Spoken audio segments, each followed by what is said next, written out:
निशांत इंगोले और नंदू चित्ते इनके सवाल है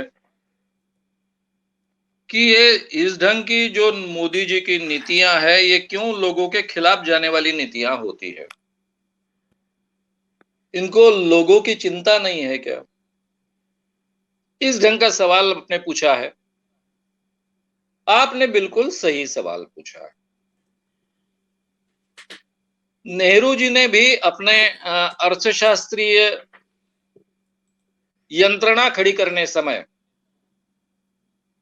ये निर्णय लिया कि किसानों का शोषण हमें करना पड़ेगा, जिसको हम मिश्र अर्थव्यवस्था कहते हैं। विस्तार से मैं कल इसके बारे में बताऊंगा। उनको पता था कि इसके कारण किसानों का शोषण होने वाला है। किसानों को हम उचित दाम नहीं दे पाएंगे।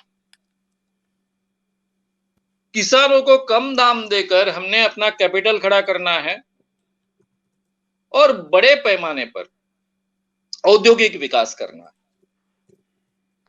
लेकिन इसके बारे में उनके विचारों में स्पष्टता थी। ये उसको देश के लिए त्याग करना बोलते थे। वो कोई कुछ पूंजीपतियों को फायदा देने के लिए ये नहीं कर रहे थे, देश को खड़ा करने के लिए ये कर रहे थे।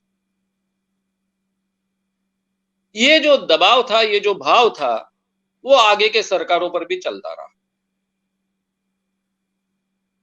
इवन अटल बिहारी वाजपेयी आर्थिक सुधार होने के बाद में प्रधानमंत्री बने। नरसिंह राव जी के जमाने में ये आर्थिक सुधार, ग्लोबलाइजेशन वगैरह शुरू हुआ। लेकिन उनके भी मन में ये भाव कायम था कि हमें गरीबों का हित देखना है, उनको न्याय देने की कोशिश करनी। अब के हमारे जो प्रधानमंत्री चुनकर आए हैं, वे सीधे सीधे कैपिटलिस्ट के ही प्रधानमंत्री। उनको चुनकर ही कैपिटलिस्ट मित्रों ने दिया। उन्हीं का इन्वेस्टमेंट रहा है। जैसा व्यापार में इन्वेस्टमेंट होता है, वैसा पॉलिटिकल इन्वेस्टमेंट रहा है। इसलिए उनके गए 7 सालों के 6 साल पूरे होकर अभी 7वें साल में पदार्पण। ये 7 सालों में वे उसी दिशा में चल रहे, हमको स्पष्ट दिख रहा है।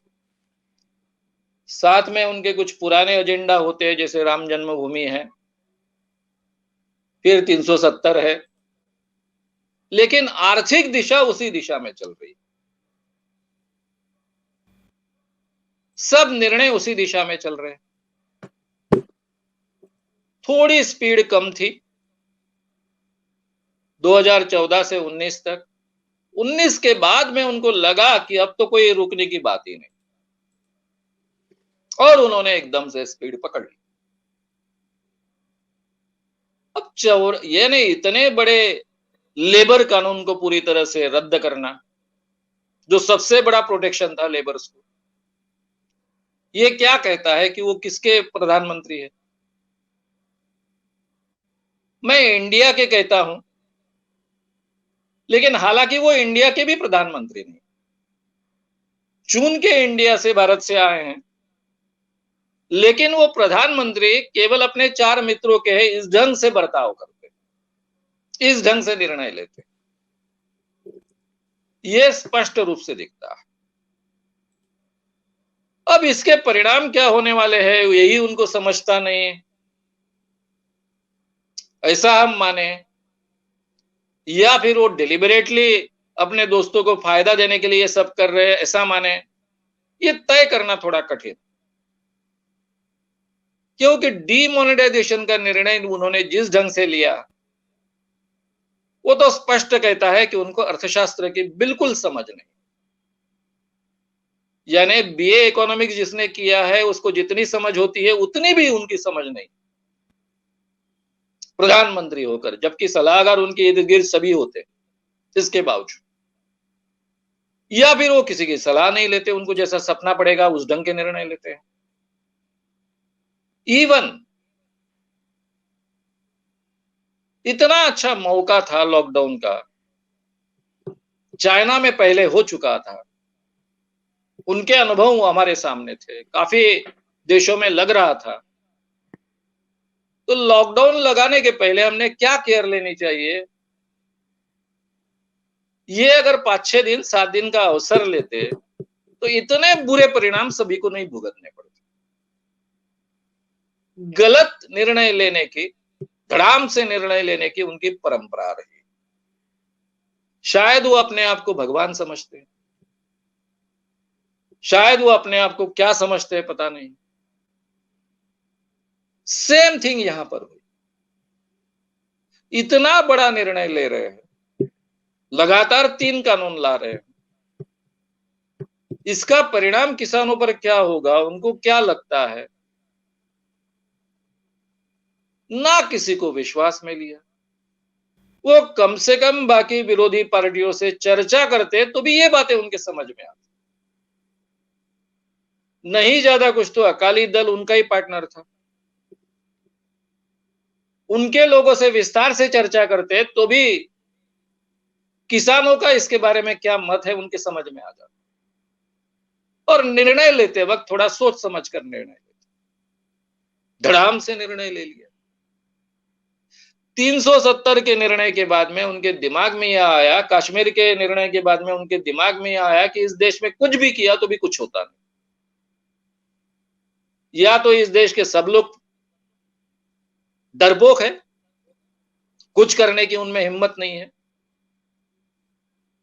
या फिर सब बेअक्ल है, कम अक्ल लोग हैं। ऐसा कुछ तो भी उन्होंने मान लिया। सीधी सी बात है, इतने बड़े कानून लाते वक्त उस पर चर्चा होती है, प्रॉस एंड कॉन्स देखे जाते हैं, जो प्रभावित होने वाले लोग हैं उन पर क्या परिणाम होने वाला है इसकी चर्चा की जाती है। ये सब प्रोसेस उन्होंने की नहीं, की होती तो पहले ही उनके ध्यान में आता, उस ढंग से उनकी सोच बढ़ती। उनके दिमाग में स्पष्ट है कि इस देश का क्या करना, जो एजेंडा उनके मन में है उनको अमल में लाना है। देश के लोगों का क्या होता है इससे कोई लेना देना। भाई हम इस देश में इतने सालों से हिंदू मुस्लिम कर रहे हैं, तो उससे इस देश के नागरिकों पर क्या परिणाम होगा ये क्या हमारे समझ में नहीं आता है? डेफिनेटली समझ में आता है, फिर भी हमको करना है। लाशों के ढेर पर खड़ा होकर शासन करने की इच्छा अगर मन में है तो इन बातों के बारे में सोचा नहीं जाता, अभी भी कह नहीं सकते। किसानों के खिलाफ मिलिट्री का उपयोग नहीं किया जाएगा इसकी कोई गारंटी नहीं, क्योंकि इतनी संवेदन क्षमता 56 इंच की छाती में है, ऐसा कोई प्रूफ आज तक नहीं मिला। अगर वे ऐसा करते हैं तो इससे बड़ा देश का कोई नुकसान नहीं, क्योंकि इसमें सबसे अड़चन की बात यह है कि मिलिट्री में जो लोग होते हैं उसमें से 70 से 80% लोग किसानों के बेटे होते हैं, चाहे वो पंजाब के हो, चाहे हरियाणा के हो, चाहे महाराष्ट्र के हो, चाहे कहीं के भी हो। मिलिट्री में ज्यादातर किसानों के ही बेटे होते हैं। अफसर लोग शायद परंपरागत आते हो, लेकिन सिपाही से लेकर निम्न सैन्य वर्ग जो होता है वो तो किसानों से ही आता है। तो ऐसी स्थिति में एक ऐसी परिस्थिति निर्माण हो जाएगी कि जिसमें पूरे मिलिट्री का मोराल भी डाउन हो जाएगा। तो इसको इज्जत का, प्रतिष्ठा का, मेरी 56 इंच की छाती का क्या होगा इसका विचार नहीं करना चाहिए ऐसे समय।